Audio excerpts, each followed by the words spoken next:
এই দুনিয়া এখন তো আর সেই দুনিয়া নাই, মানুষ নামের মানুষ আছে দুনিয়া বোঝাই, সেই মানুষের ভিড়ে আমার আসল মানুষ নাই। এই দুনিয়া এখন তো আর সেই দুনিয়া নাই, মানুষ নামের মানুষ আছে দুনিয়া বোঝাই, সেই মানুষের ভিড়ে আমার আসল মানুষ নাই। ঠিক কিনা?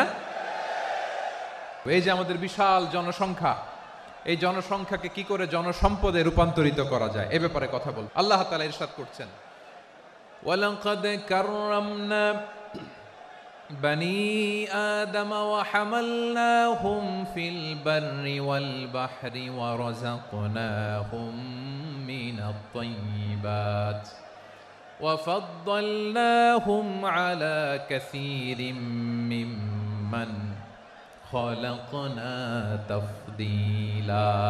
পড়েন আল্লাহু আকবার।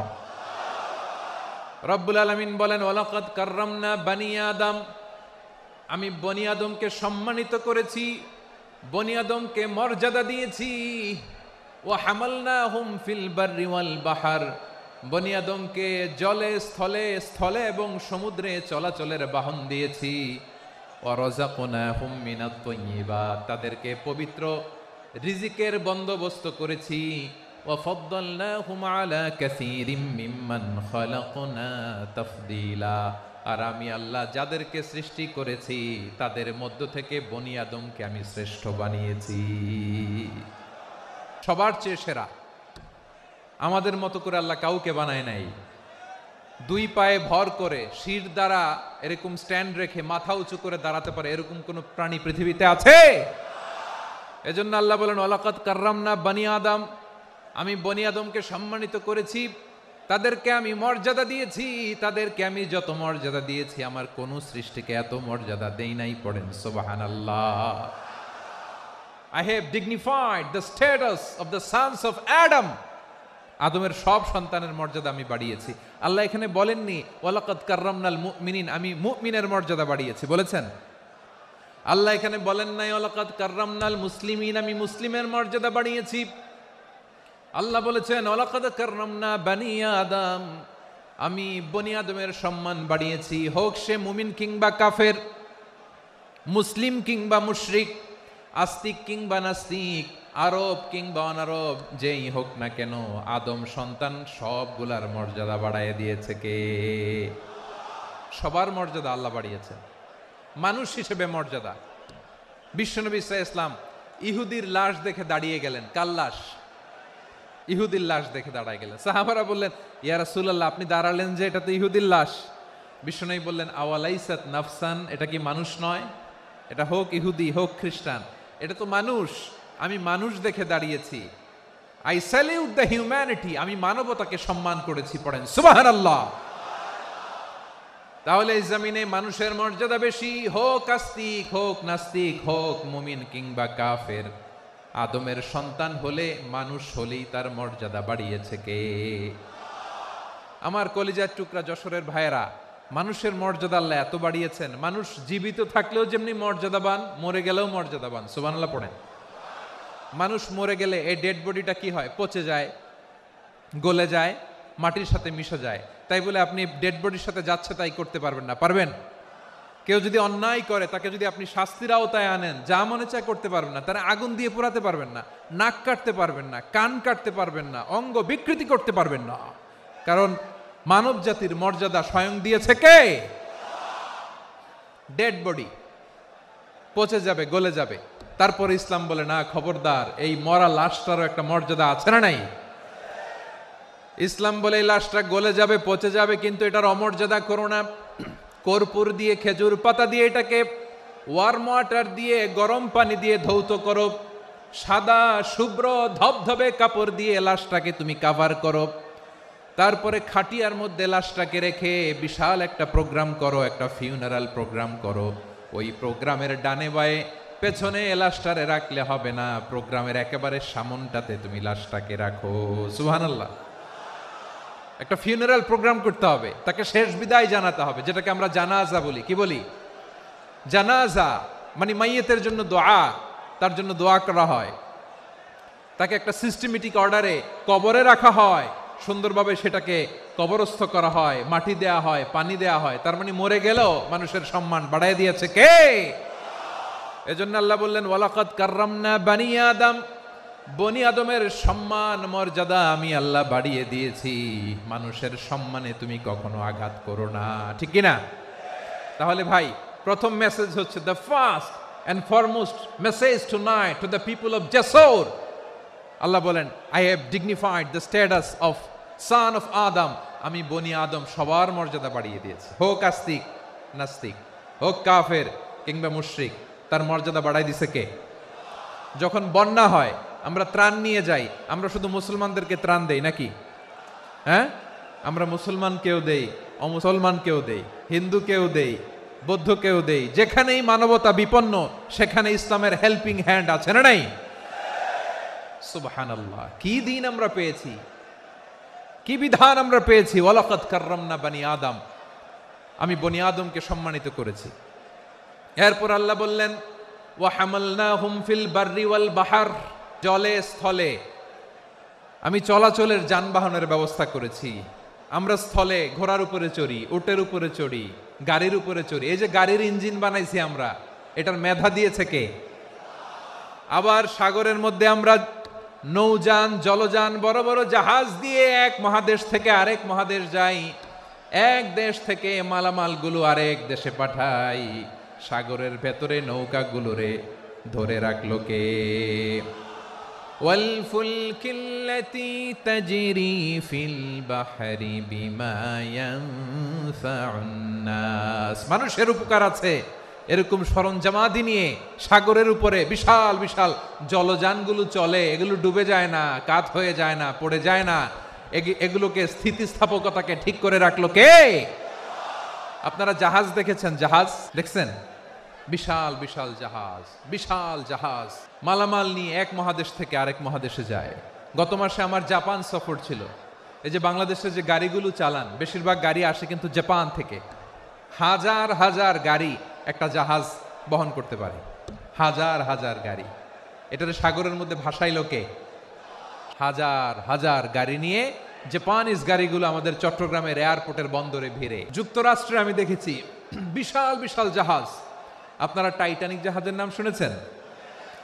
টাইটানিক জাহাজের 8 গুণ 10 গুণ বড় একটা জাহাজ আছে, আইকন অফ দ্য সি, আমি দেখে এসেছি। রয়্যাল ক্যারিবিয়ান দেখে এসেছি। সাগরের সামনে জেটিতে যখন দাঁড়ালাম, জাহাজটা যখন যায়, আমার মনে হচ্ছে একটা শহর, গোটা শহর, the entire city is floating on the water. পুরো একটা শহর মনে হয় পানির উপর দিয়ে ভেসে যাচ্ছে। পড়েন সুবহানাল্লাহ। এই যে আইকন অফ দ্য সি, এই ক্রুজ, এই জাহাজটা, এটার ভিতরে স্টেডিয়াম আছে। কিসের ভিতরে স্টেডিয়াম? কথা বুঝে নাই বোধহয়।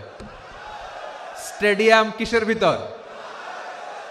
সুইমিং পুল আছে, শপিং মল আছে, রেস্টুরেন্ট আছে, ক্লাব আছে, 3000 4000 রুম বিশিষ্ট, কক্ষ বিশিষ্ট হোটেল আছে। এই সবগুলোর নিয়ে এগুলো চলে সাগরের দোলার মধ্যে, জলোচ্ছ্বাসের মধ্যে। এই সাগরের ভেতরে এই জাহাজগুলোর ভাষায় রাখছে কে? সূরাতুর আর রহমানে আল্লাহ তাআলা বললেন ওয়ালাহুল জাওয়ারিল মুনশাআতু ফিল বাহরি কাল আ'লাম ফাবিআইয়ি আলা, সবাই পড়েন ফাবিআইয়ি আলাই রাব্বিকুমা তুকাযযিবান। পাহাড় সম বড় বড় জাহাজগুলো মাল বোঝাই করে সাগরের মধ্যে ভেসে বেড়ায়।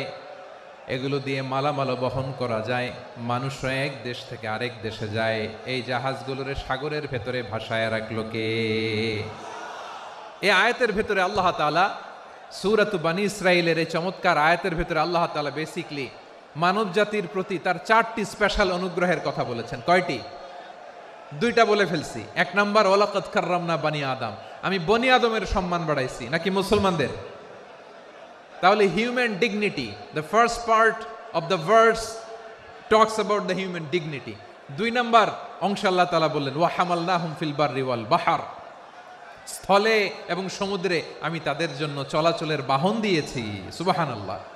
তার মানে smooth movement on land and sea, জলে এবং স্থলে যাতে আমরা স্মুথলি মুভ করতে পারি আল্লাহ তাআলা দিয়েছেন।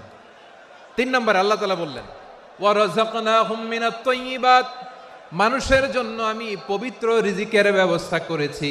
জলে এবং স্থলে যত প্রাণী আছে সবগুলা প্রাণীকে রিজিক দেয় কে? আমাদেরকে রিজিক দেয় কে? সাগরের মাছগুলোকে, বড় বড় তিমি মাছগুলোরে রিজিক দেয় কে? বাতাসের মধ্যে ভেসে বেড়ানো বড় বড় পাখিগুলো, স্ক্যান্ডিনেভিয়ান কান্ট্রি থেকে লক্ষ লক্ষ কোটি কোটি পাখিগুলো যে এক দেশ থেকে আরেক দেশে ট্রান্সফার হয়, এগুলোর রিজিক দেয় কে? রব্বুল আলামিন বলেন ওয়ামা মিন দাব্বাতিন ফিল আরদি ইল্লা আলাল্লাহি রিজকুহা ওয়া ইয়ালামু মুস্তাকাররাহা ওয়া মুস্তাওদাআহা কুল্লুম ফি কিতাবিম মুবিন। আল্লাহু আকবার।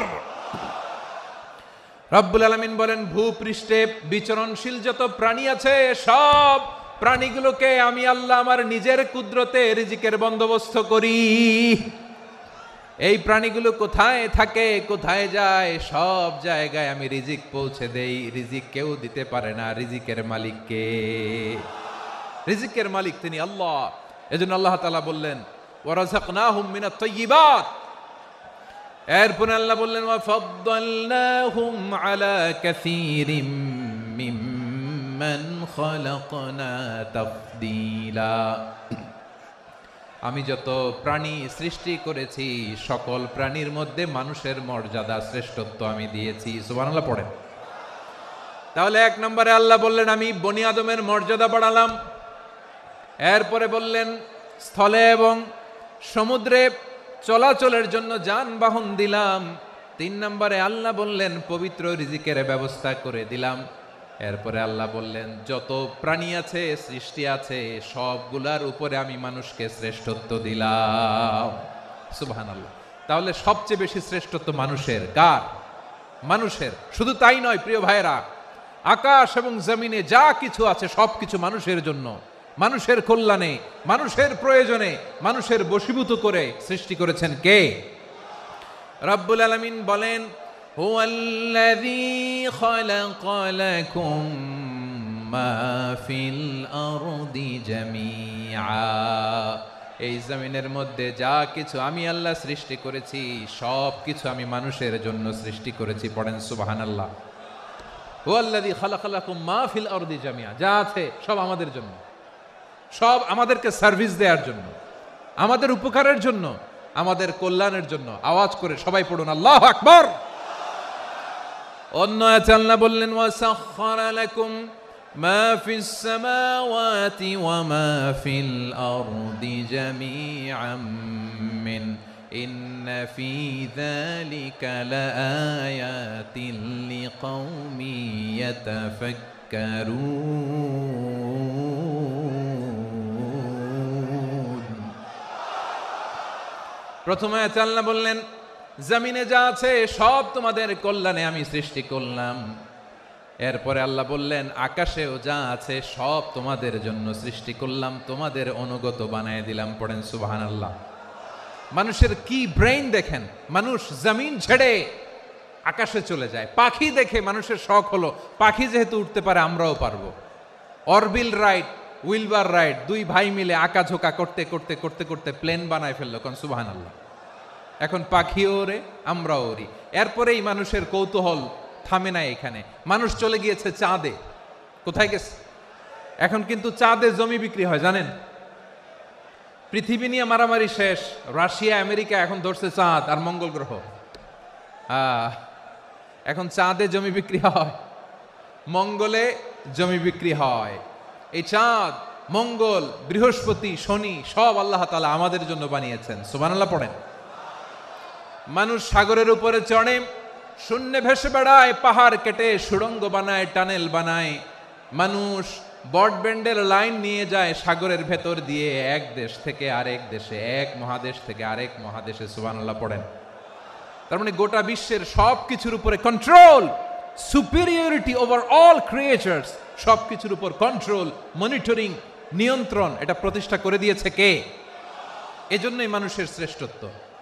ওয়ালাকাদ কাররামনা বানি আদম, আমি বনি আদমের সম্মান বাড়িয়েছি, মর্যাদা আমি বাড়িয়ে দিয়েছি এই কারণে, কারণ মানুষ সব কিছুর উপর নিয়ন্ত্রণ নিতে পারে। মানুষকে নিয়ে এই কোরআনের সব আলোচনা, মানুষকে নিয়ে এই কোরআনের সব। তাই কোরআনের কেন্দ্রীয় আলোচ্য বিষয় হচ্ছে মানুষ। মানুষকে আল্লাহ স্বাধীনতা দিয়েছেন। ফামান শাআ ফালিউমিন ওয়া মান শাআ ফালিয়াকফুর। চাইলে মুমিন হতে পারো, চাইলে কাফের হতে পারো, তোমার ইচ্ছা। তবে জেনে রাখো, মুমিন হলে পাবা জান্নাত, কাফির হলে পাবা জাহান্নাম। নাও দ্য ডিসিশন ইজ ইয়ার্স। সিদ্ধান্ত তোমার, জান্নাতে যাবা না জাহান্নামে যাবা। মানুষকে আল্লাহ এত স্বাধীনতা দিয়েছেন, মানুষ চাইলে অনেক ভালো হইতে পারে। ভালোর রাস্তাও খোলা, খারাপ হওয়ার রাস্তাও খোলা। ভালো হইলে মানুষ অনেক ভালো, খারাপ হইলে অনেক খারাপ। ভালো হইলে সবচেয়ে ভালো, খারাপ হইলে সবচেয়ে খারাপ। এজন্য সিদ্ধান্ত আপনাকেই নিতে হবে। আল্লাহ তাআলা বলছেন, লাকাদ খালাকনাল ইনসানা ফি আহসানি তাকওয়িম সুম্মা রাদাদনাহু আসফালা সাফিলিন। আমি মানুষকে অনেক সুন্দর অবয়বে, সুন্দর আকৃতিতে সৃষ্টি করেছি। তার শুধু চেহারার ডিজাইনটাই সুন্দর নয়, তার ব্রেনটা বড্ড সুন্দর, তার মানসিকতা বড্ড সুন্দর, তার সৃজনশীলতা বড্ড সুন্দর। পড়েন সুবহানাল্লাহ। আমাদের ব্রেনটা অনেক সফিস্টিকেটেড ব্রেন, অনেক সফিস্টিকেটেড। এই 1.5 কেজি ব্রেন ইউজ করে মানুষ গোটা বিশ্বে সভ্যতা বিনির্মাণ করেছে, ঠিক কি না? এই ব্রেন আল্লাহ তাআলা আমাকে দিয়েছে। এটারে কাজে লাগালে, আপনার 6 সেন্স কাজে লাগালে আপনি অনন্য মানুষ হয়ে উঠবেন, মহামানবে রূপান্তরিত হবেন। মানুষ হতে পারে, চাইলেই মহামানব হতে পারে। আবার যদি মানুষ চায় খারাপও হতে পারে। আল্লাহ বললেন শুধু ভালোই না, ভালো হতে চাইলে অনেক ভালো তুমি হতে পারো, আবার খারাপ হতে চাইলে অনেক খারাপ তুমি হতে পারো। সুম্মা রাদাদনাহু আসফালা সাফিলিন। খারাপ হলে একেবারে খারাপ হতে পারো, নিকৃষ্ট হলে একেবারে নিকৃষ্ট হতে পারো, ভালো হলেও ভালো হতে পারো। মানুষ শ্রেষ্ঠত্বে ফেরেশতাকে ছাড়িয়ে যায়, আর অধপতনে সে পশুকেও হার মানায়। এটার প্রমাণ কি? মানুষ শ্রেষ্ঠ হইলে যে ফেরেশতার চেয়েও সেরা, তার প্রমাণ কি? আল্লাহ তাআলা বলছেন, ওয়া ইয কুলনা লিল মালাইকাতি ইসজুদু লি আদম ফাসাজাদু ইল্লা ইবলিস আবা ওয়াস্তাকবারা ওয়া কানা মিনাল কাফিরিন। আল্লাহ বলেন, স্মরণ করো সে সময়ের কথা যখন আমি ফেরেশতাদেরকে বললাম, ও ফেরেশতারা আদমকে সেজদা দাও। সব ফেরেশতারা সম্মান সূচক সেজদা আদমকে দিল। তারা আদমের জন্য সেজদায় লুটিয়ে পড়লো, একজন ছাড়া, তার নাম ইবলিস। আওয়াজ করে বলেন, তার নাম কি?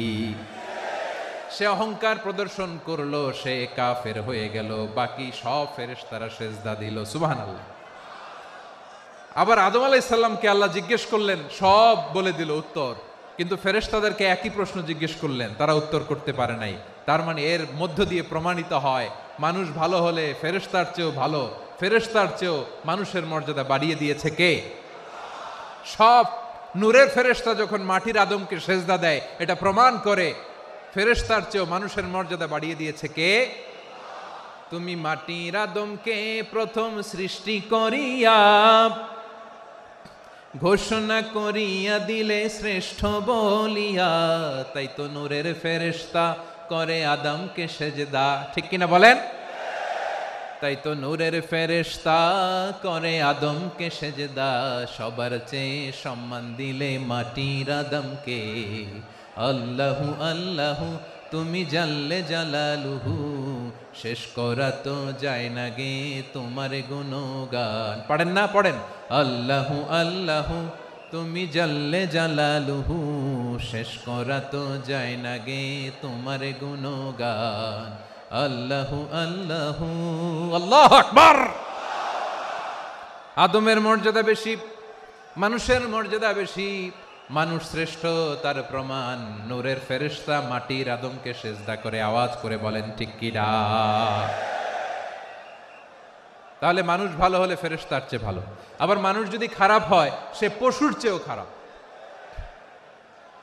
অধপতনে পশুত্বকে হার মানায়। তার প্রমাণ কি? তার প্রমাণ হচ্ছে যশোরের ভাইরা দেখবেন পত্রিকায় নিউজ পেপারে মাঝে মাঝে এরকম দেখা যায়, এক মানুষ আরেক মানুষকে হত্যা করে 20 টুকরা করে বস্তার ভিতরে ভরেছে।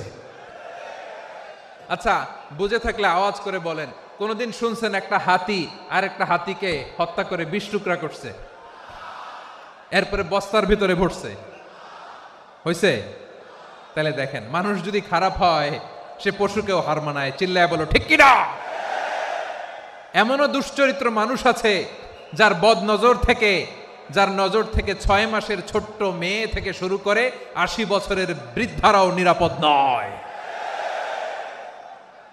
পশুকেও হার মানে। মানুষের ঘর জ্বালিয়ে পুড়ে মেসাকার করে দেয়, জনপদের পর জনপদ জ্বালায় দেয়। এরকম আছে না নাই? গাজার মধ্যে যে অ্যাটাক করেছে, এরা মসজিদ মানে নাই, মসজিদে বম ফেলেছে। এরা খ্রিস্টানদের চার্চ গির্জা মানে নাই, গির্জায় বম ফেলেছে। পৃথিবীর ইতিহাসে never happened in the history of the world that someone bombed on a hospital, on a ICU center. এমন হাসপাতাল যেখানে আইসিইউর রোগীরা আছে, ওই হাসপাতালের উপরও ইসরায়েলি সৈনিকেরা বোমা মেরেছে। জোরে বলেন ঠিক কিনা? এরা মানুষ? আওয়াজ করে বলেন, এরা মানুষ না। প্রিয় ভাইয়েরা, চোখ কান নাক মুখ থাকলেই মানুষ না। যা সামনে দেখেন এগুলো সব মানুষ না, এগুলো জনসংখ্যা। এগুলো কি? সবাই বলুন, এগুলো কি? বাড়ছে জনসংখ্যা, কমছে মানুষ। এই দুনিয়া এখন তো আর সেই দুনিয়া নাই, মানুষ নামের মানুষ আছে, দুনিয়া বোঝাই, সেই মানুষের ভিড়ে আমার আসল মানুষ নাই। ঠিক কিনা? আসল মানুষের বড্ড অভাব, আসল মানুষের বড্ড অভাব। আমার ভাইয়েরা, মানুষ খারাপ হলে পশুকেও হার মানায়। আচ্ছা, আওয়াজ করে বলেন, যে ইসরায়েলি সোলজাররা উপর থেকে বোমা মারল তারাও মানুষ? তারাও কি? ওরাও রক্তে মাংসে মানুষ, ওদেরও পরিবার আছে। বোমা মেরে যেই মেয়েটাকে তারা অনাথ বানায়, ইয়াতিম বানায়, ও কিন্তু বাসায় ওর মেয়েটাকে রেখে আসছে। ঠিক কিনা বলেন? বম্বিং করে যে বাবাকে মেরে, স্বামীকে মেরে স্ত্রীকে বিধবা বানায়, তারও ঘরে স্ত্রী আছে। উপর থেকে বোম মেরে মানুষ মেরে দিচ্ছে, তারাও মানুষ। 1945 সালের 6 আগস্ট আমেরিকান সোলজাররা হিরোশিমায় বম মেরেছে। আমি নিজে দেখে এসেছি জাপানের হিরোশিমাতে। সকাল 8:15 মানুষ কেউ অফিসে যাচ্ছিল, কেউ খেতে খামারে কাজ করতে যাচ্ছিল। লিটল বয় নামে একটা বোম মেরেছে তারা। এই বোমের আঘাতে, পারমাণবিক এই বোমার রেডিয়েশনে আঘাতে, বোম ব্লাস্ট হওয়ার পরে মুহূর্তের মধ্যে 1,40,000 নাই। উপর থেকে যারা মারতেছে এরাও মানুষ, যাদেরকে মারলো তারাও। তার মানে মানুষে মানুষে পার্থক্য আছে না? নেই? মানুষে মানুষে পার্থক্য আছে। নাক কান চোখ মুখ থাকলেই মানুষ নয়। বাড়ছে জনসংখ্যা, কমছে মানুষ। চিল্লায় বলো ঠিক কিনা? ভালো মানুষ যারা জগৎটাকে এনলাইটেন করবে, যারা সত্যের বীর সেনানী হয়ে দাঁড়াবে, যারা সত্যের পক্ষে কথা বলবে, যারা জালিমের মসনদকে ভেঙে খান খান করে দেবে, এরকম হওয়ার দরকার আছে না নাই? এরকম ভালো মানুষ আমরা হতে চাই কি চাই না? মানুষকে যত্ন নিলে মানুষ যে কত ভালো হয় আপনি কল্পনাও করতে পারবেন না। মানুষকে নার্চারিং করলে, মানুষকে পলিশ করলে, মানুষকে গ্রুমিং করলে, মানুষকে সঠিক তারবিয়া দিলে মানুষ অনন্য হয়ে ওঠে। প্রতিটি মানুষ অনন্য। আমি অনন্য, আপনি অনন্য, আমরা সবাই অনন্য। সুবহানাল্লাহ বলেন। মানুষকে আল্লাহ তাআলা দিয়েছেন অসীম ক্ষমতা, অসীম ক্ষমতা। সুবহানাল্লাহ। একটা মানুষ পারে না এমন কিছু নাই, বিশ্বাস করতে হবে। মানুষ যা কল্পনা করতে পারে ওইটা মানুষ করে দেখাতে পারে। তুমি তোমার কল্পনার রাজ্যকে সাজাও, তোমাকে হারাতে পারে এমন কোন শক্তি আল্লাহর জমিনে নাই। তোমার কি শক্তি, কি সম্ভাবনা তুমি জানোই না মিয়া। তুমি এদিকে তাকাও কেন? তোমার রাস্তা তো ওই দূরে। তুমি কোথায় যাবে, আল্লাহ তোমার টেনে কোথায় নিয়ে যাবে তুমি কিছুই জানো না। প্ল্যান বিগ, ড্রিম বিগ, কল্পনার শক্তিকে বড় করো। মানুষ যা কল্পনা করতে পারে মানুষ তা করে দেখাতে পারে। মানুষের কাছে অসাধ্য কিছু নাই, মৃত্যু ছাড়া, এক্সেপ্ট ডেথ। মৃত্যু ছাড়া মানুষ সবকিছুকে জয় করতে পারে। তোমার জন্ম হয়েছে জিতার জন্য, বিজয়ের জন্য তোমার জন্ম। মানুষের শুরুটাই হয় বিজয় দিয়ে। আমরা যখন আমার পিতার পৃষ্ঠদেশে ছিলাম, পিতার পৃষ্ঠদেশ থেকে শুক্রাণু যখন মায়ের গর্ভদেশে যেয়ে পড়ে, কতটা শুক্রাণু ভ্রমণ শুরু করে জানো? 20 কোটি শুক্রাণু। একবার সিমেন আউট হলে সেখানে 20 কোটি শুক্রাণু থাকে, ভ্রমণ শুরু করে। ওই 20 কোটি শুক্রাণুর মধ্য থেকে তুমি আমি আজকে এক বিকশিত শুক্রাণু মানব রূপে পৃথিবীতে এসেছি। সুবহানাল্লাহ। ওই 20 কোটি শুক্রাণুর প্রতিযোগিতায় সবাইরে পেছনে ফেলে সেদিন আমি সফল হয়েছিলাম, সেদিন আমি বিজয়ী হয়েছিলাম। সেদিন আমি এত ছোট ছিলাম, মাইক্রোস্কোপ দিয়েও আমার অস্তিত্ব টের পাওয়া যায় না। আমি এত তুচ্ছ ছিলাম, নগণ্য ছিলাম। আমার কান ছিল না, আমার চোখ ছিল না, আমার হাত ছিল না, আমার জন্য রিকমেন্ডেশন করার মতো মামু ছিল না, খালা ছিল না, কেউ ছিল না। তারপরেও ওই প্রতিযোগিতায়, ওই কম্পিটিশনে যখন আমারে কেউ হারাতে পারে নাই, আল্লাহর জমিনেও আমারে কেউ হারাতে পারে না। হারার জন্য তোমার জন্মই হয় নাই, তুমি আসছই জিতার জন্য। সুবহানাল্লাহ। বিশ্বনবী বলেন, আন্নাসু মাআদিন কামাআদিনি যাহাবি ওয়াল ফিদ্দা খিয়ারুহুম ফিল জাহিলিয়াতি খিয়ারুহুম ফিল ইসলাম। Peoples are like mines of gold and silver. সোনার খনি, রূপার খনি, এর চেয়েও বড় খনি হচ্ছে এই মানব সম্পদের খনি। আওয়াজ করে বলেন আল্লাহু আকবার। আল্লাহ তাআলা এই সম্পদ আমাদেরকে দিছে। বিশ্বনবী বলেন, মানুষ হচ্ছে খনির মতো। খিয়ারুহুম ফিল জাহিলিয়াতি খিয়ারুহুম ফিল ইসলাম। জাহিলি যুগে যারা সেরা, ইসলামেও তারা সেরা। ইদা ফাকুহু, যদি তারা বুঝবান হয় তাহলে তাদেরকে সেরা বানায় দিবে কে? তাহলে মানুষের চেয়ে সেরা কেউ হতে পারে? মানুষের চেয়ে অনন্য কেউ হতে পারে? মানুষকে কেউ হারাতে পারে? আওয়াজ করে বলো, তোমাকে কেউ হারাতে পারবে? এই সাহস জাগছে আজকের আলোচনা থেকে। আমি তুমি অনন্য, আমাকে তোমাকে হারায় দেওয়া এত সহজ না, ঠিক কিনা? একটা কথা জীবনের সাথে সেট করে নিতে হবে, আমি জিতি নয় শিখি, আমি কখনো হারি না। তাহলে বিশ্বনবী বললেন, নাসু মাআদিন, মানুষ হচ্ছে খনি। এই খনির যত্ন নিতে হবে। মা বাবা যারা এসেছেন, আপনার ছেলে মেয়ের যত্ন নেন। আপনার ছেলের মধ্যে যে কি পটেনশিয়াল আপনি জানেন না। আপনার এই ছোট্ট অবুজ ছেলেটাই আগামী দিনের শায়েখ আহমদুল্লাহ হবে। আপনার হেফজখানায় পড়া ওই ছোট্ট ছেলেটাই আগামী দিনের আল্লামা মামুনুল হক হবে। আপনার ওই ছেলেটা আমির হামজা হবে, আব্দুল হাই সাইফুল্লাহ হবে। এভাবে বড় বড় আলেম হবে, তারা যুগশ্রেষ্ঠ আলেম হবে। সেই একদিন এই বাংলাদেশের পার্লামেন্টে যে বক্তব্য দিয়ে যশোরের পক্ষে কথা বলবে। আপনি জানেন না, কাউকে ছোট করবেন না আপনি। ওর কনফিডেন্স আপনি কমাবেন না, আপনি কমাতে পারেন না। প্যান্ডেলে আমার যে মা বোনেরা আছেন, ছেলে মেয়েদেরকে কখনো ছোট করে কথা বলবেন না। ও যে কোথায় যাবে আপনি জানেন না। আপনি মা হয়ে তাকে সাহস দিবেন, তার কল্পনার জগৎটাকে সাজাতে তাকে উৎসাহিত করবেন, ঠিক কিনা বলেন? আর আমার প্যান্ডেলের আমার প্রিয় শ্রদ্ধাশীলা মায়েরা বোনেরা, আপনারা তো আরো দামি সম্পদ। বিশ্বনবী বলেন, আর দুনিয়া কুল্লুহা মাতা।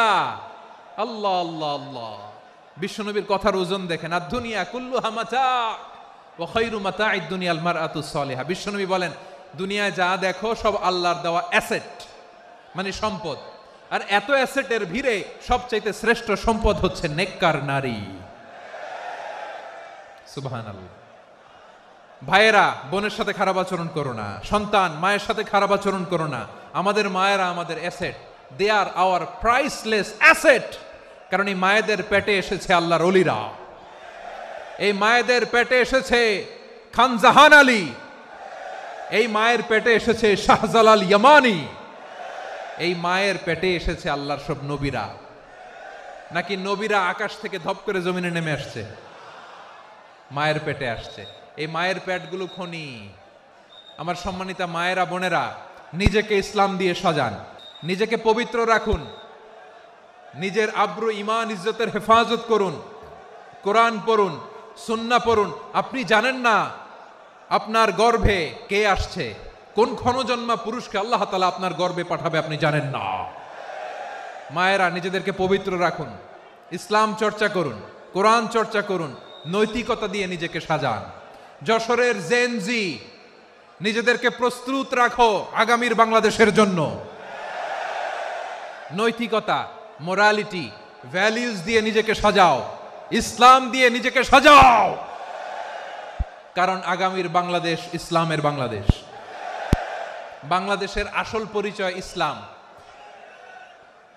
বাংলাদেশের আসল পরিচয় কি? সবাই বলে না, আওয়াজ করে, এদেশের আসল পরিচয়।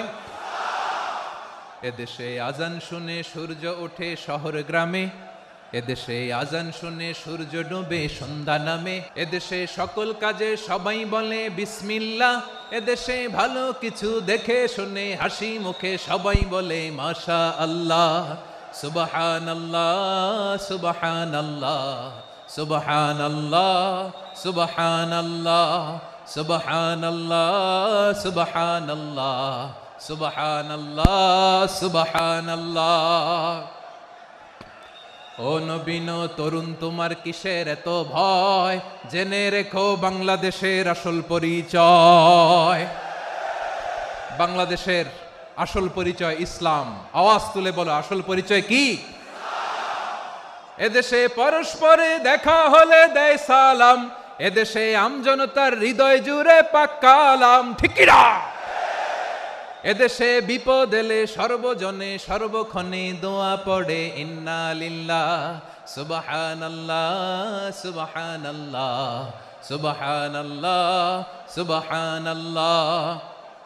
এদেশে আজান শুনে সূর্য ওঠে শহর গ্রামে, এদেশে আজান শুনে সূর্য ডুবে সন্ধ্যা নামে, এদেশে সকল কাজে সবাই বলে বিসমিল্লাহ, এদেশে ভালো কিছু দেখে শুনে হাসি মুখে সবাই বলে মাশা আল্লাহ।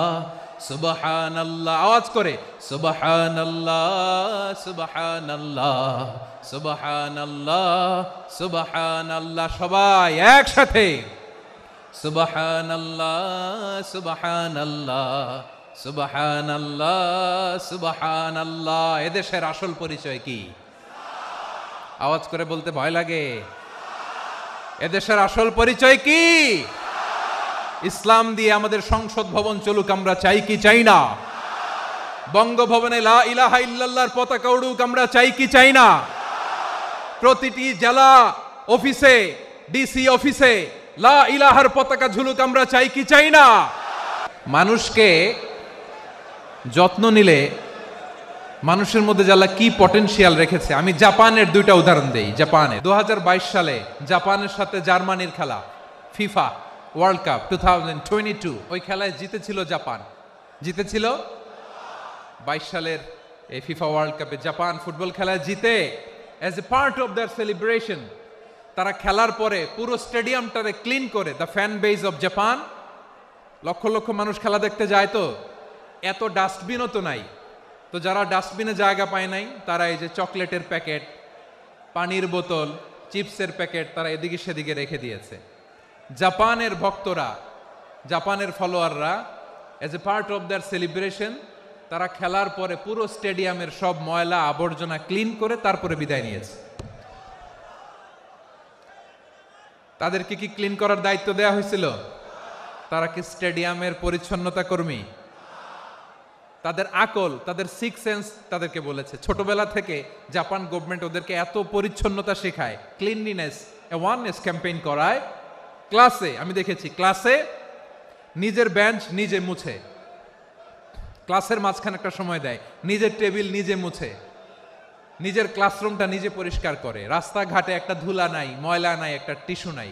খেলার পরে গোটা বিশ্বকে তাক লাগিয়ে দিয়েছে। জাপানের ফ্যানরা সবার রেখে যাওয়া গার্বেজ, টিস্যু, বোতল পরিষ্কার করে তারপরে স্টেডিয়াম থেকে বিদায় নিয়েছে। আমরা কেন এমন হইতে পারলাম না?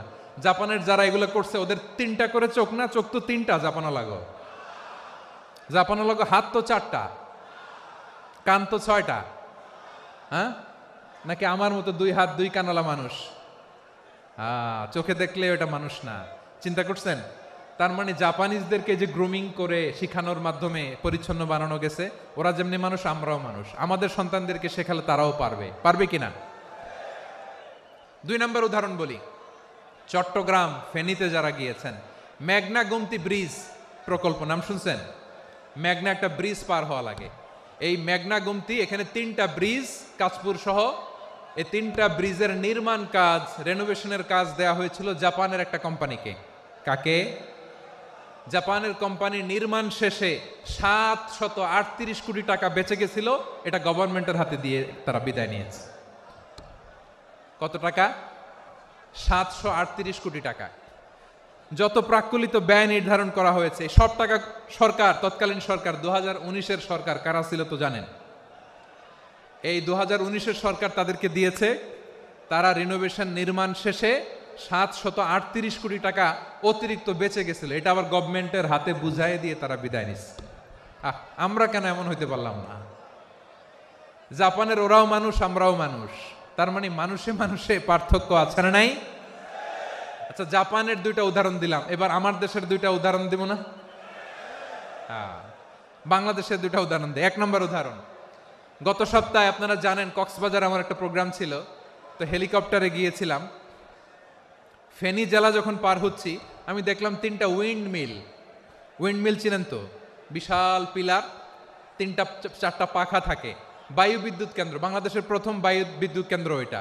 মুহুরী প্রজেক্ট বলে এটার, সম্ভবত মুহুরী প্রজেক্ট। তো সাগরের বাতাসের ঝাপটায় এটা ঘুরে এনার্জি হয়, ইলেকট্রিসিটি উৎপাদন হয়। তো আমি পাইলটকে বললাম, ভাই এগুলো থেকে কেমন ইলেকট্রিসিটি উৎপাদন হয়? কয়, হুজুর একটুও হয় না, কিছুই হয় না। কিছুই হয় না মানে? বলে, হুজুর বাংলাদেশে যত উইন্ডমিল আছে এটার পাখা একটাও ঘুরে না।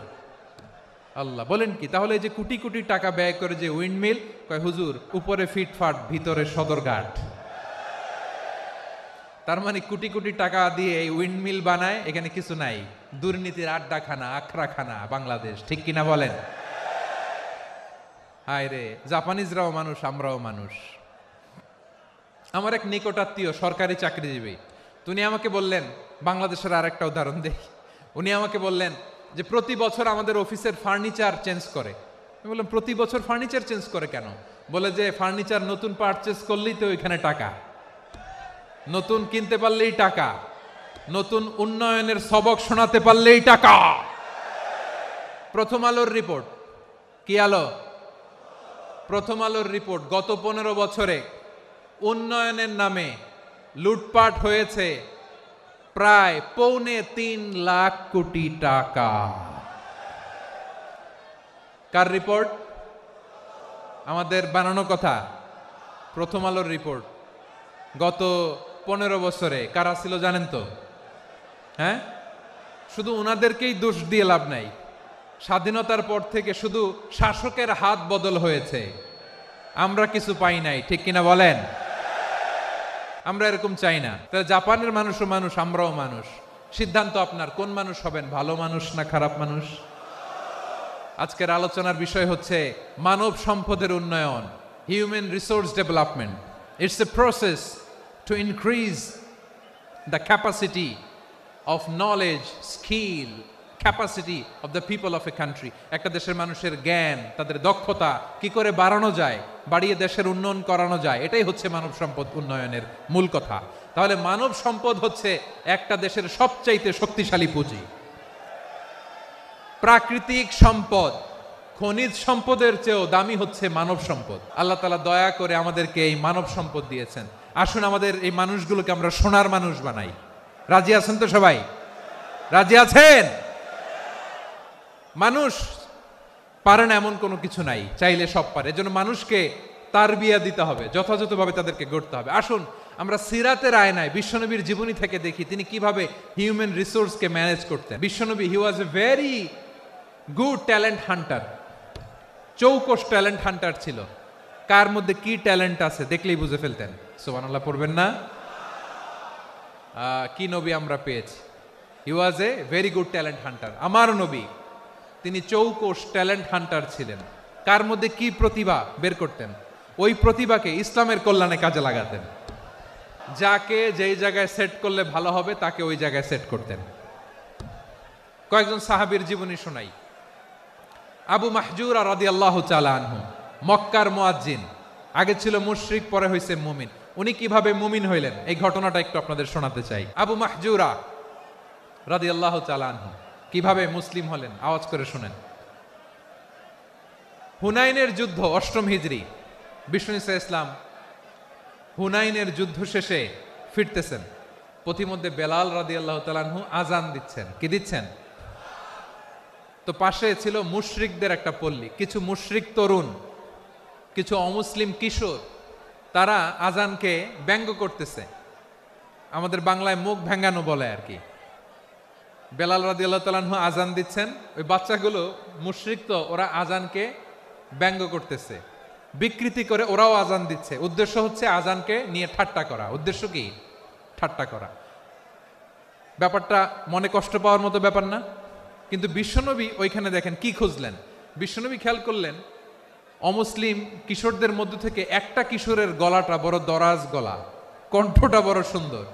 খেয়াল করে দেখলেন যে কিছু কিশোর বেলালের আজানকে ব্যঙ্গ করে, বিকৃতি করে, কিন্তু একজনের কণ্ঠ দেখতে পাচ্ছেন না এত দূরে, কিন্তু কণ্ঠটা বড় সুন্দর, দরাজ গলা। বিশ্বনবী সাহাবীদেরকে বললেন, ধরো এগুলারে, ধরো। সবগুলারে ধরে বিশ্বনবীর সামনে আনা হলো। ওরা হাঁটু গেড়ে বসলো। বিশ্বনবী বললেন, তোমাদের মধ্যে কে যেন ব্যঙ্গ করে আজান দিচ্ছিল, তার গলাটা বড় উঁচু, গলার বেসটা বড় মজবুত, মেলোডিয়াস, সুমধুর কণ্ঠ। কে? আবু মাহজুরা বলে, আমার বন্ধুরা সবাই আমার দিকে আঙ্গুল দেখায়, আমি পড়ে গেছি বিপদে। রাসূল সাল্লাল্লাহু আলাইহি ওয়াসাল্লাম বাকি অমুসলিম তরুণদেরকে ছেড়ে দিলেন, বললেন তোমরা যাও। এবার আবু মাহজুরারে পাইছে। আবু মাহজুরার চুলের মধ্যে হাত দিলেন বিশ্বনবী, মাথায় হাত দিয়ে বললেন, এবার আজান দাও দেখি। আবু মাহজুরা বলে, আমি তো আজান দিতে জানি না, কারণ আমি তো বেলালেরটা শুইনা দিছি, আমার তো মুখস্থ নাই, আমি তো আজান দিতে জানি না। বিশ্বনবী বললেন, জানো না? তাহলে আসো, আমি তোমারে শিখাই দেই। সুবহানাল্লাহ পড়েন। আবু মাহজুরা হাঁটু গেড়ে বসে, বিশ্বনবীর মোবারক হাত আবু মাহজুরার চুলের মধ্যে। বিশ্বনবী আজানের মুআল্লিম আবু মাহজুরাকে বলতেছে, ঠিক আছে তোমারে শিখাই দিচ্ছি, আমি যা যা বলবো আমার সাথে সাথে বলো, পারবা? আবু মাহজুরা বলে, পারবো। বিশ্বনবী আজান দিচ্ছেন, মাথায় হাত দিয়ে আল্লাহু আকবার,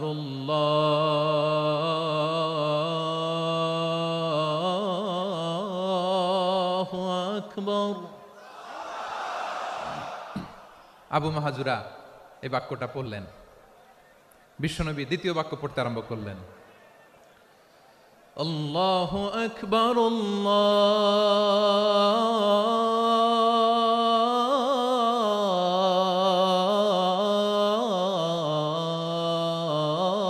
আল্লাহু আকবার। আবু মাহজুরা এই বাক্যটা বললেন। বিশ্বনবী আবু মাহজুরার মাথার মধ্যে হাত দিয়ে তৃতীয় বাক্য পড়লেন, আশহাদু আল্লা ইলাহা ইল্লাল্লাহ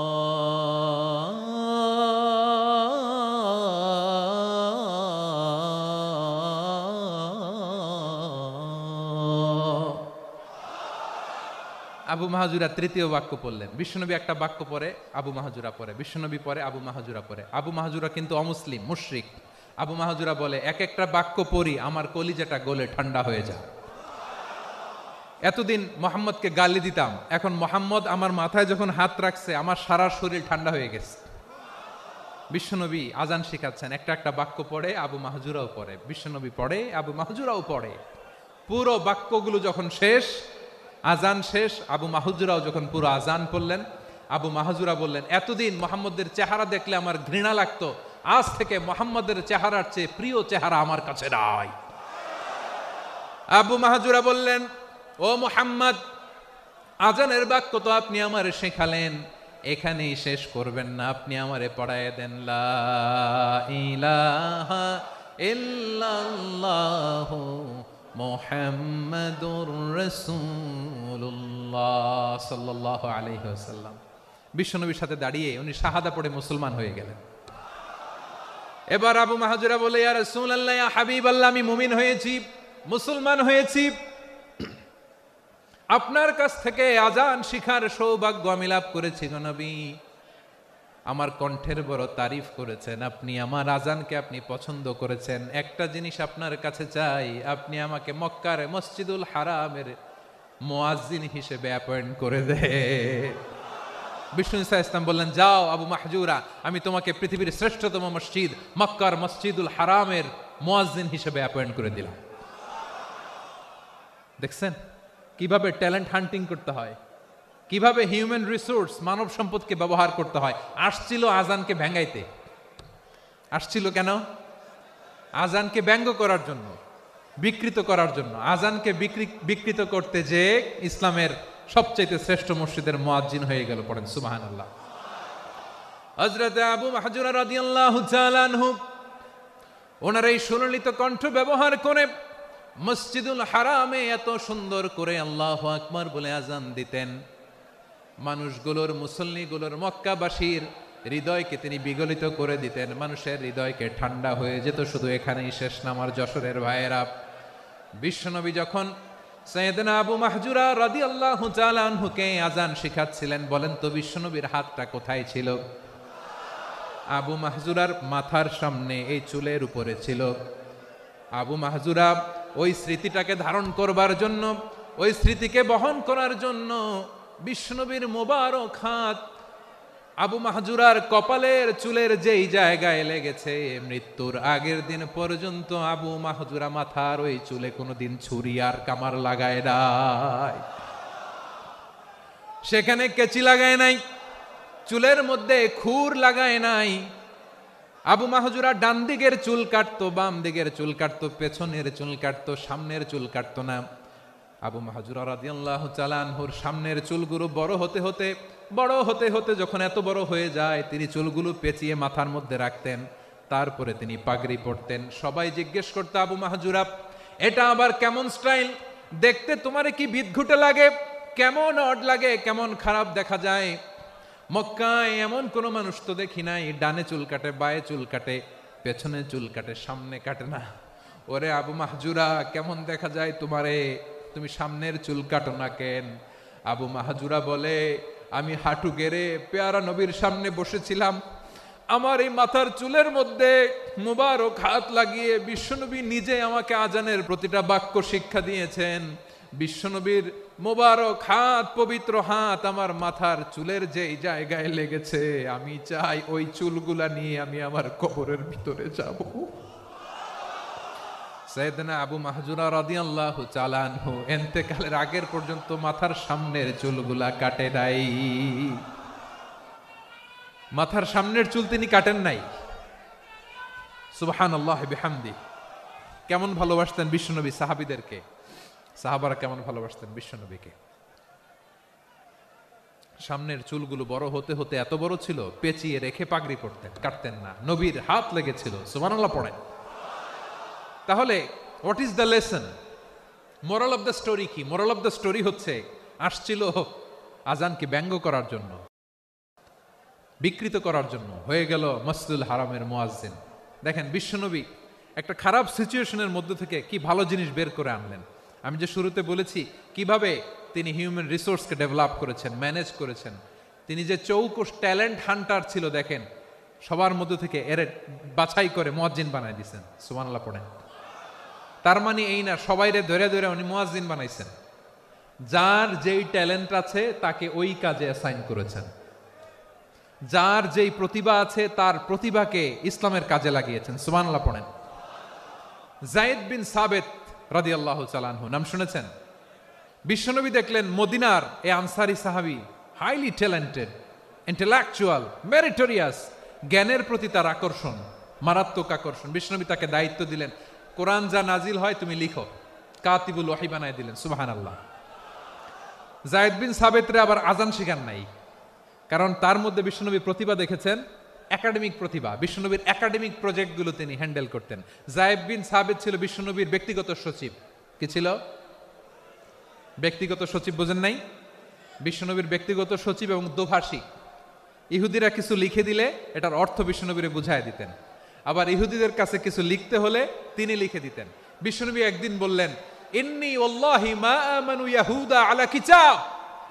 ইহুদিরা যে চিঠি পাঠায় অর্থ তো বুঝি না, আরেক ইহুদি আইনে অর্থ করা লাগে, আবার ইহুদিদের কাছে কিছু লিখে পাঠাইতে চাইলে আমরা তো লিখতে পারি না, ইহুদিরে দিয়ে লেখা লাগে। ওরা যে পৈরা শোনায় লিখে দেয়, আমি ওদের বিশ্বাস করি না। আমার নিজের একজন লোক দরকার।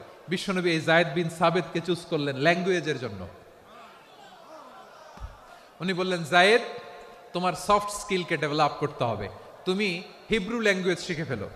যায়েদ বিন সাবেত বলল, বিশ্বনবীর মোটিভেশন আর ইন্সপিরেশন পেয়ে আমি 15 দিনে ইহুদিদের এই হিব্রু ল্যাঙ্গুয়েজ শিখে ফেললাম। শুধু শিখে ফেললাম না, হাত্তা হাদিকতু, even I became master in the language, এই ভাষা আমি পারদর্শী হয়ে গেলাম। এরপরে ইহুদিরা চিঠি লিখে পাঠালে আর কোনো ইহুদি ডাকা লাগতো না, আমি নবীর এটার অর্থ শুনে পরে বুঝাই দিতাম।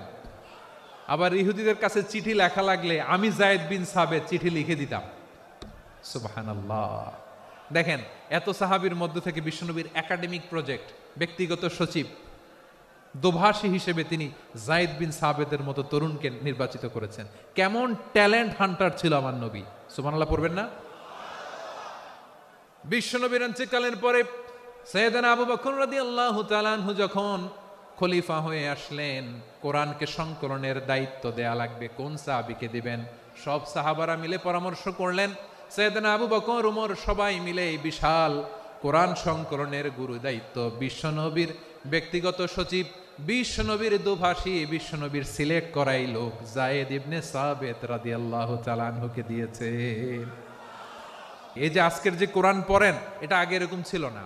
কোরআন নাজিল হলে সাহাবারা চামড়ার, ওটের চামড়ায় লিখে ফেলতো, ওটের চ্যাপ্টা হাড্ডির মধ্যে লিখে ফেলতো, গাছের গুড়ির মধ্যে লিখে ফেলতো, বিভিন্ন জনের কাছে ছড়ানো ছিটানো ছিল। আবু বকর রাদিয়াল্লাহু তাআলা আনহু একসাথে করলেন, পরবর্তীতে উসমান রাদিয়াল্লাহু তাআলা আনহু একসাথে করলেন। 114 সূরার এখন এই মুসহাফ, এই কম্পাইলেশন, এই কপি আমরা পেয়েছি, যার হিউজ কন্ট্রিবিউশন ছিল। এই পুরো কোরআন কম্পাইলেশনের প্রজেক্ট ম্যানেজার ছিল যায়েদ বিন সাবেত রাদিয়াল্লাহু তাআলা আনহু। কোরআন কম্পাইলেশনের প্রজেক্ট ম্যানেজার। দেখেন, উনারে মাথায় হাত দিয়ে আজান শিখায় নাই। সুবহানাল্লাহ কইবেন না? তাহলে প্রথম সাহাবী আবু মাহজুরাকে মুয়াজ্জিন বানাইলেন, যায়েদ বিন সাবেতকে ব্যক্তিগত সচিব আর দোভাষী বানালেন, মুসআব ইবনে উমাইর রাদিয়াল্লাহু তাআলা আনহুকে ইসলামের প্রথম অ্যাম্বাসেডর বানালেন। কি নাম? He was the first ambassador in Islam, ইসলামের প্রথম ডিপ্লোম্যাট, ইসলামের প্রথম কূটনৈতিক। মুসআব ইবনে উমাইর মক্কার তরুণ যুবক, উনি পারফিউম লাগাইলে মানুষ দেখলেই বুঝতো এটা মুসআব লাগাইছে। এমন স্মার্ট, ড্যাশিং ফেস, এমন পার্সোনালিটির মানুষ ছিল মুসআব রাদিয়াল্লাহু তাআলা আনহু। কারণ যিনি ইসলামের স্পোকম্যান হবেন, মুখপাত্র হবেন, তার স্মার্ট হওয়ার দরকার আছে না নাই? আকাবার প্রথম শপথ যখন হলো, তাদের সাথে বিষ্ণু ঈসা ইসলাম মদিনাতে একজন মুখপাত্র পাঠালেন, ডিপ্লোম্যাটকে পাঠালেন, অ্যাম্বাসেডর অফ ইসলাম, তিনি হচ্ছেন মুসআব ইবনে উমাইর। পড়েন সুবহানাল্লাহ। জুমার বিধান নাজিল হয়েছে, কিন্তু মক্কায় পরিবেশ নাই জুমা পালনের। বিষ্ণু ঈসা ইসলাম একজনকে দিয়ে খবর পাঠালেন, যাও মদিনায় মুসাবকে যে বলো, মুসাব তো আমার শিক্ষক, আমার স্পোকম্যান, মদিনাতে যেন তারা জুমা কায়েম করে। বিশ্বনবীর আগেই মুসআব মদিনার মুসলিমদেরকে নিয়ে মদিনায় প্রথম জুমা কায়েম করে ফেলছে। কোন সুবহানাল্লাহ। ডিপ্লোম্যাটদের কেমন হইতে হয়, অ্যাম্বাসেডারের কেমন হইতে হয়, মুসআব রাদিয়াল্লাহু তাআলা আনহুর কাছ থেকে শিখে নাও। তাহলে মুসআব রাদিয়াল্লাহু তাআলা আনহুকে বিশ্বনবী ল্যাঙ্গুয়েজ শিখান নাই, সফট স্কিল শিখান নাই। যায়েদ রাদিয়াল্লাহু তিনি হিব্রু ল্যাঙ্গুয়েজ শিখেছেন, সুরিয়ানি শিখেছেন, কিন্তু মুসআবকে তিনি বানিয়েছেন the spokesman of Islam, the first diplomat, the ambassador of Islam. আব্দুল্লাহ ইবনে আব্বাস রাদিয়াল্লাহু তাআলা আনহু বিশ্বনবীর কাজিন, চাচাতো ভাই। আবার মাইমুনা রাদিয়াল্লাহু তাআলা আনহু, মাইমুনা নবীর স্ত্রী, তিনি ছিলেন আব্দুল্লাহর আপন খালা। তো নবীর বউ যদি ওনার খালা হয়, নবী তার কি খালু, তাহলে সম্পর্ক অনেক গভীর। কাজিন আবার খালু, ছোট্ট মানুষ, তাই রাতে মাঝে মাঝে ঘরে থাকতো। বিশ্বনবী দেখলেন আব্দুল্লাহ যেহেতু আমার ঘরে ঢুকতে পারে, আব্দুল্লাহরে এই উম্মতের বড় শিক্ষাবিদ বানাইতে হবে। তাই আব্দুল্লাহ ইবনে আব্বাসকে বিশ্বনবী হাতে কলমে শিক্ষা দিয়েছেন। তো বিশ্বনবী রাতে যখন তাহাজ্জুদ পড়তেন, ছোট্ট আব্দুল্লাহ ঘরে থাকতো। বুঝতে পেরেছেন? ছোট্ট মানুষ তো ঘরে থাকতো। তো বিশ্বনবী তাহাজ্জুদের জন্য একবার দাঁড়িয়েছেন, ছোট্ট আব্দুল্লাহ ওযু করে দাঁড়াইছে। আচ্ছা বলেন তো, ইমাম আর মুসল্লি মোট যদি দুইজন হয়, একজন ইমাম একজন মুসল্লি, তো মুসল্লি ইমামের কোন দিকে দাঁড়াবে? ডানে দাঁড়াবে। ছোট্ট আব্দুল্লাহ বোঝে নাই, বিশ্বনবী তাহাজ্জুদ শুরু করেছেন, উনি একতেদা করছেন আর দাঁড়াইছেন বায়ে। কোথায় দাঁড়িয়েছেন? আব্দুল্লাহ বলেন, যখন আমি বায়ে দাঁড়ালাম, আখাযা রাসূলুল্লাহ সাল্লাল্লাহু আলাইহি ওয়াসাল্লাম উযুনি আল ইউমনা ইয়াফতিলুহা, বিশ্বনবী নামাজরত অবস্থায় আমার কান ধরে টেনে আমার ডান দিকে এনে দাঁড় করায় দিলেন। পড়েন সুবহানাল্লাহ। দেখেন, হাতে কলমে শিক্ষা। আর জীবনে ভুলাবে? কথা কয় না, আর ভুলাবে? আর ভুল হবে না। এভাবে বিশ্বনবীর অনেক সঙ্গ পেয়েছেন, সফর করেছেন, একই বাহনে বসেছেন, এক বাহনে বসে লম্বা নাসিহত করেছেন। আব্দুল্লাহ, চাইতে হলে আল্লাহর কাছে চাও, সাহায্য চাইতে হলে আল্লাহর কাছে সাহায্য চাও। মনে রাখো, গোটা বিশ্বের সবাই যদি তোমার সাহায্য করতে চায়, ততটুকুই করতে পারবে যতটুকু আল্লাহ তোমার নসিবে রেখেছে। গোটা বিশ্ব যদি তোমার বিরুদ্ধে ষড়যন্ত্রে দাঁড়িয়ে যায়, ক্ষতি ততটুকু করতে পারবে যতটুকু তোমার জন্য বরাদ্দ আছে। এর বাইরে কিছু করতে পারবে না। আওয়াজ করে বলেন ঠিক কিনা? এভাবে হাতে কলমে শিখিয়েছেন, বিশ্বনবীর সঙ্গ পেয়েছেন। উনাকে বিষ্ণু ইসলাম শিক্ষাবিদ, এডুকেটর অফ দিস উম্মাহ হিসেবে সিলেক্ট করেছেন, হাতে কলমে শিখিয়েছেন। বিশ্বনবী একবার প্রকৃতির ডাকে সাড়া দিয়ে এসেছেন। এখন কি করতে হবে? নামাজের জন্য অজু করতে হবে। বিশ্বনবী এসেই দেখেন অজুর বদনায় পানি ভরা, খুশি হয়ে গেলেন। বললেন, কে রেখেছে পানি? একজন বলল, আব্দুল্লাহ রেখেছে। বিশ্বনবী অত্যন্ত খুশি হলেন। খুশি হয়ে একটা দোয়া করলেন, বললেন, আল্লাহুম্মা ফাক্কিহু ফিদ্দীন ওয়া আল্লিমহু তা'ওয়ীল। আল্লাহ, তুমি আব্দুল্লাহকে দ্বীনের বুঝ দিও আর কোরআনের তাফসীর শিক্ষা দিও। বিশ্বনবীর এই দোয়া এমন লাগছে, উনি রাইসুল মুফাসসিরিন, এই পৃথিবীতে যত মুফাসসির ছিল, যত মুফাসসির আসবে, সকল মুফাসসিরের সম্রাট হিসেবে স্বীকৃত হয়েছেন।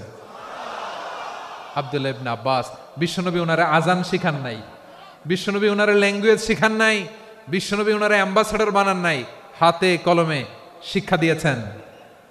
ছোট্ট মানুষ, বিশ্বনবী ইন্তেকাল করলেন। আবু বকরের সময় গেল, ওমরে ফারুকের খেলাফত, তখনও তিনি তরুণ। ওমরে ফারুক রাদিয়াল্লাহু তাআলা আনহু ওনার ক্যাবিনেট মিনিস্ট্রির বৈঠকে এ আব্দুল্লাহ ইবনে আব্বাসকে পাশ দিয়ে বসায় রাখতেন। বয়স্ক সাহাবারা এটা পছন্দ করতো না। তারা বলতো, ঘটনা কি? আব্দুল্লাহর মতো ছেলে নাতি আমাদের আছে, এরা কেন রাখে ওমরে ফারুক? ওমরে ফারুক এটা টের পেলেন।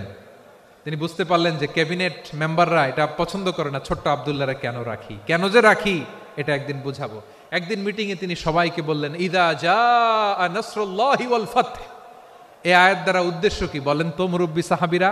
এক সাহাবী বলেন, এই সূরা দ্বারা উদ্দেশ্য, আল্লাহ বলেছেন আমাদেরকে বিভিন্ন ল্যান্ড, বিভিন্ন এলাকা বিজয় করতে হবে। ওমরে ফারুক বললেন, না, হয়নি। আরেকজন বললেন, বিজয় হওয়ার পর আমাদের বেশি বেশি আল্লাহর বরত্বের ঘোষণা দিতে হবে, এটা উদ্দেশ্য।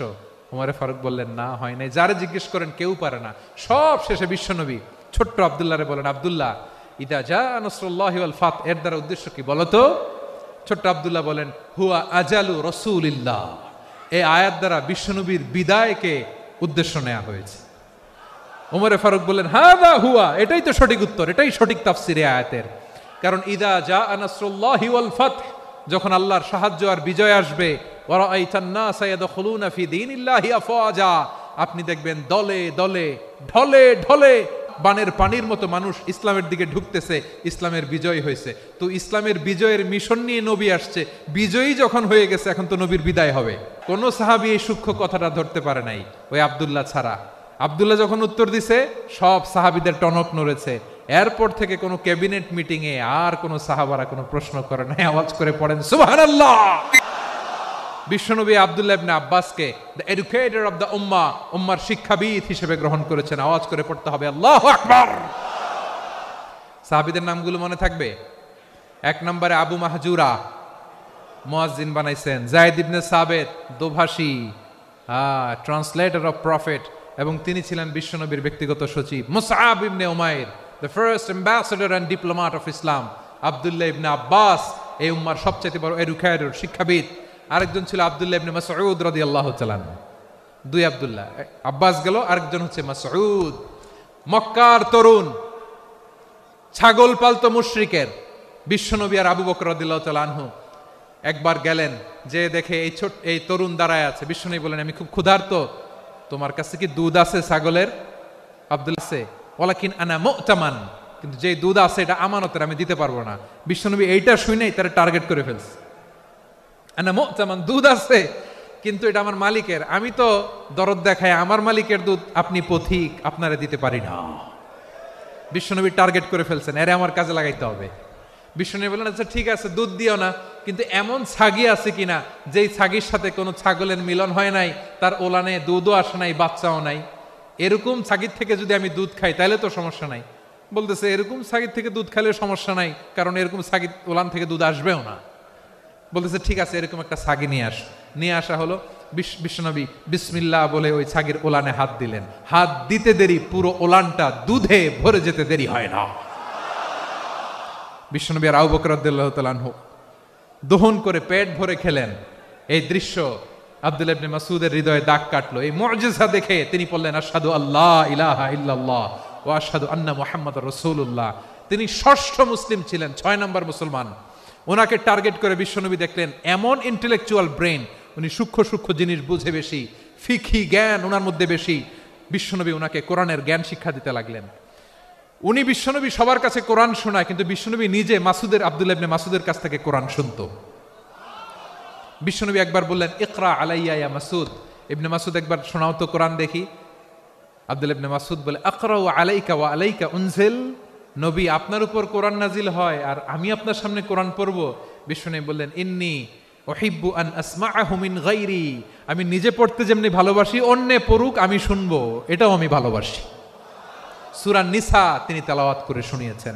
এমন সূক্ষ্ম সূক্ষ্ম বিষয় বিশ্বনবী উনাকে ধরিয়ে দিয়েছেন।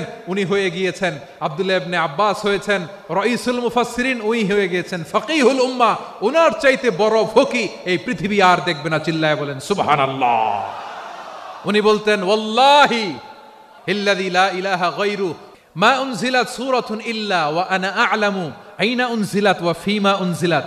বিশ্বনবী এমন ভাবে কোরআনের দার্স আমাকে দিয়েছেন, কোরআনে যত সূরা নাজিল হয়েছে, যেখানে নাজিল হোক না কেন আমি জানি এটা কোথায় নাজিল হয়েছে এবং কোন প্রেক্ষাপটে নাজিল হয়েছে।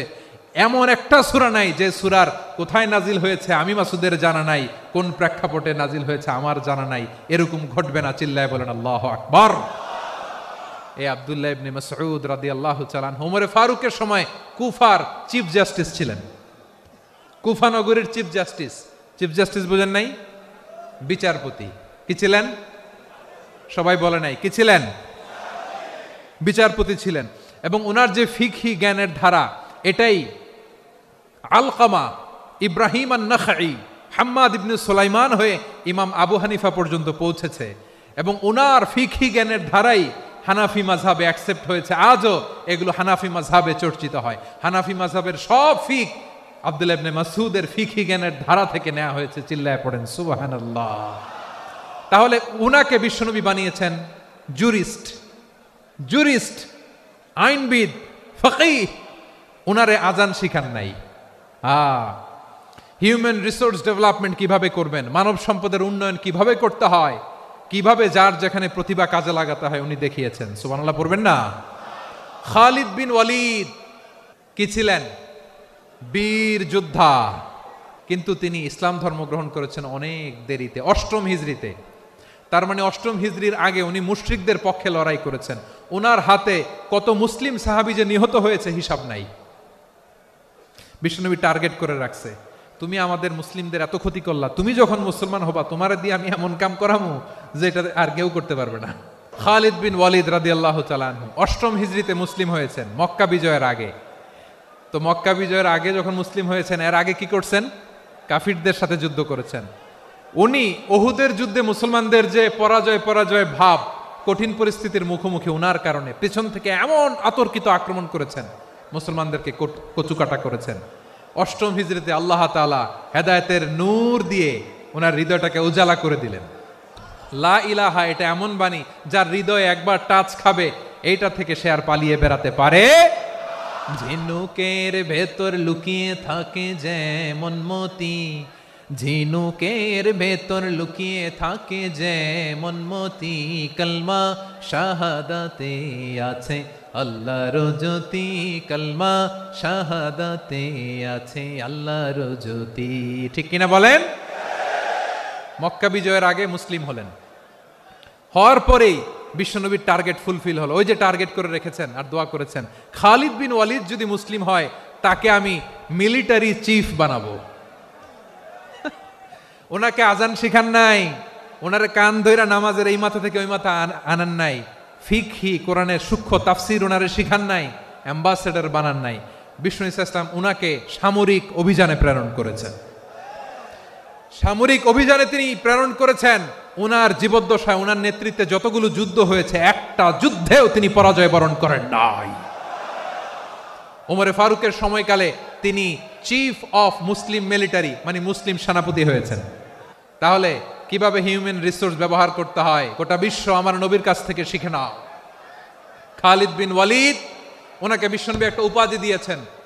উপাধিটা হচ্ছে সাইফুল্লাহিল মাসলুল, আল্লাহর নাঙ্গা তরবারি, আল্লাহর খোলা তরবারি, দ্য ওপেন সোর্ড অফ আল্লাহ। খালিদ বিন ওয়ালিদ মুসলিম সেনাপতি। হাসান বিন সাবেত রাসূলের সভা কবি, কালচারাল হিজিমনিকে ডিফিট করার জন্য উনি ভালো অস্ত্র চালানো জানতেন না, ওই কাজে উনি যেতেন না। ওনার ছিল কাব্য প্রতিভা। কাফিররা কবিতা দিয়ে নবীকে গালি দিত, বিশ্বনবী বলতেন, ইয়া হাসান আজিব আন রাসূলিল্লাহ, তুমি নবীর হয়ে কাফেরদের এই কথাগুলোর জবাব দাও। বিশ্বনবীর একটা মিম্বার ছিল, বিশ্বনবীর মিম্বারের পাশাপাশি মসজিদে নববীতে এই হাসান বিন সাবেতের জন্য বিশ্বনবী একটা স্পেশাল মিম্বার বানিয়ে দিয়েছেন। এখান থেকে তুমি জবাব দাও। এবং বিশ্বনবী বলেছেন, আল্লাহুম্মা আইয়িদহু বিরূহিল কুদুস, আল্লাহ হাসান আমার পক্ষে জবাব দেয়, তুমি জিব্রাইল মারফত তাকে সাহায্য পাঠাইয়া দিও। রাসূল সাল্লাল্লাহু আলাইহি ইসলামের সভা কবি, the poet of the prophet, নবীর কবি। উনি কবিতা দিয়ে এমন উচ্চাঙ্গের ভাষায় কবিতা দিয়ে তিনি জবাব দিতেন, কাফিরদের গা শিহরে যেত, তাদের হৃদয়ে আগুন ধরে যেত। তাহলে এরকম কবিরও দরকার আছে না নাই? এখন যাকে আল্লাহ দিছে কাব্য প্রতিভা, এরা যদি আপনি যুদ্ধের ময়দানে পাঠান হবে? যারে দিছে সুরেলা গলা, এরা যদি অ্যাম্বাসেডর বানান হবে না। হাসান বিন সাবেত ছিলেন বিষ্ণু ইসলামের কবি। হুযায়ফা ইবনুল ইয়ামান বিশ্বনবীর গোয়েন্দা বিভাগের প্রধান। কিসের প্রধান? হুযায়ফা ইবনুল ইয়ামান। ওনার ছিল ডিটেকটিভ মাইন্ড, ডিটেকটিভ মাইন্ড, গোয়েন্দা বিভাগের প্রধান। এবং উনি হচ্ছেন সাহিবু সিররি রাসূলিল্লাহ, রাসূল সাল্লাল্লাহু আলাইহি ওয়াসাল্লামের গোপন তথ্যের ধারক বাহক। নবীর যেই কথা কেউ জানে না, সব হুযায়ফার পেটের ভিতরে ছিল। সুবহানাল্লাহ পড়েন। মদিনার যত ইহুদিদের একটা লিস্ট ছিল, এই লিস্ট শুধু দুইজন জানতো, বিশ্বনবী আর হুযায়ফা। গোয়েন্দা বিভাগের হেড ছিল। খন্দকের যুদ্ধে প্রচন্ড আজকের মতো শৈত্য প্রবাহ, মাটি খনন করতে করতে সাহাবীদের পেটে ক্ষুধা নাই, দাঁড়াইতে পারে না নামাজের জন্য, এত ক্লান্ত, ক্ষুধা, ক্লান্ত, শ্রান্ত। বিশ্বনবী বললেন, কে আছো? এই কঠিন শীত, এই ভয় আর ক্ষুধার মধ্যেও খন্দকের পরীক্ষার টপকে শত্রু শিবিরে যে আমাকে তথ্য দিবা, কে আছো? কারো গায়ে শক্তিই নাই যে দাঁড়াবে, কেউ দাঁড়ায় না। বিশ্বনবী তখন নিজে হুযায়ফাকে ডাক দিলেন, হুযায়ফা, যে আমাকে আজকে শত্রু শিবিরের তথ্য এনে দিবে, সে জান্নাতে আমার মোরাফাকা, আমার সঙ্গী হবে।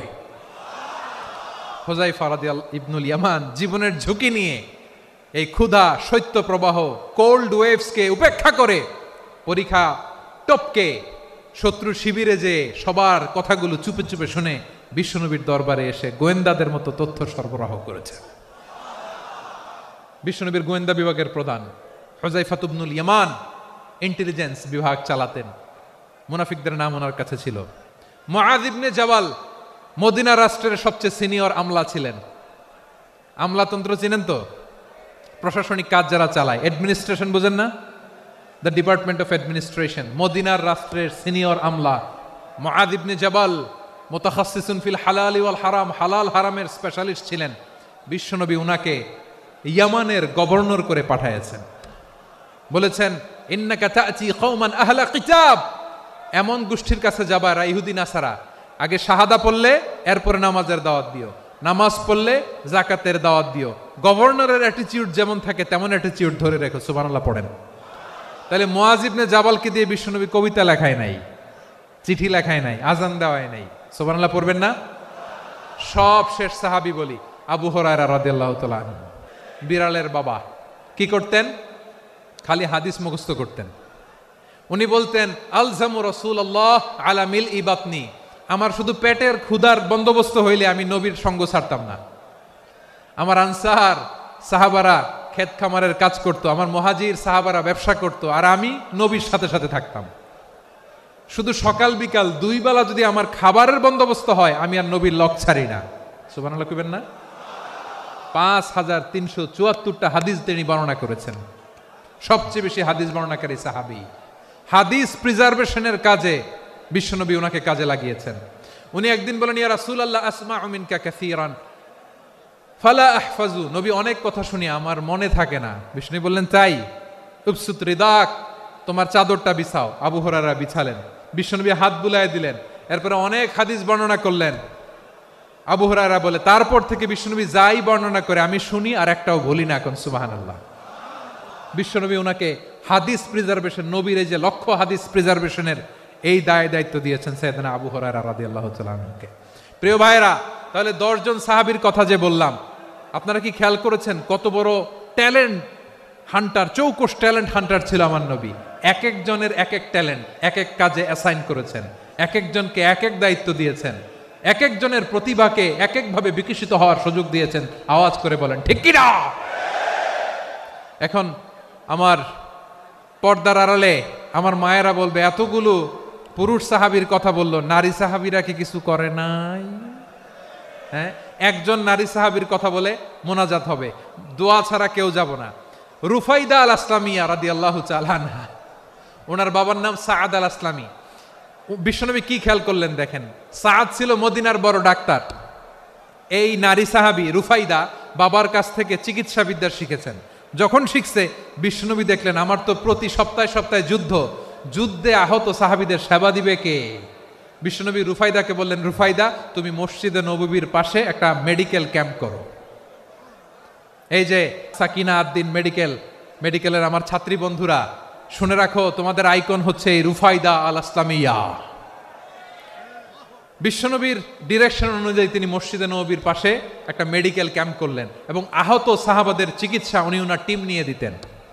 বিশ্বনবীর পরামর্শে উনি আনসারি এবং মুহাজির মহিলা সাহাবীদেরকে নিয়ে একটা স্পেশাল মেডিকেল টিম গঠন করলেন। খায়বার যুদ্ধে 7ম হিজরিতে যখন বিশ্বনবী যায়, উনি ওনার টিম নিয়ে আসলেন, বললেন, ইয়া রাসূলুল্লাহ, আমরা তো তলোয়ার চালাতে পারি না, আমরা তো তীর মারতে পারি না, আপনি যদি অনুমতি দেন খায়বার অভিযানে আমি আমার টিম নিয়ে মেডিকেল টিমের সেবাটা সার্ভিসটা দিতে চাই। পড়েন সুবহানাল্লাহ।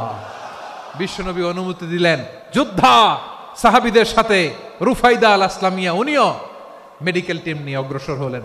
খায়বারের প্রতিটা আহত ইনজুর্ড সাহাবী যারা ইনজুরির শিকার হয়েছেন, সবাই রুফাইদা আল আসলামিয়ার এই মেডিকেল ক্যাম্প থেকে চিকিৎসা সহায়তা পেয়েছেন। সুবহানাল্লাহ পড়েন। দেখেন কিভাবে বিশ্বনবী ট্যালেন্ট বাছাই করতেন। আপনি অবাক হবেন, বাহরাইনের মেডিকেল ইউনিভার্সিটিতে রুফাইদা আল আসলামিয়া মেডিকেল প্রাইজ অ্যাওয়ার্ড প্রতি বছর দেয়া হয়।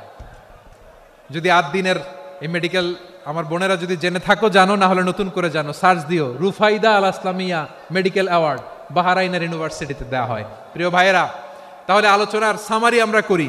বিশ্বনবী যেভাবে হিউম্যান রিসোর্সকে ম্যানেজ করেছেন, যার যেখানে প্রতিভা কাজে লাগিয়েছেন, আমরাও যদি করি আমাদের বাংলাদেশের চিত্র আমরা পাল্টে যেতে পারবো।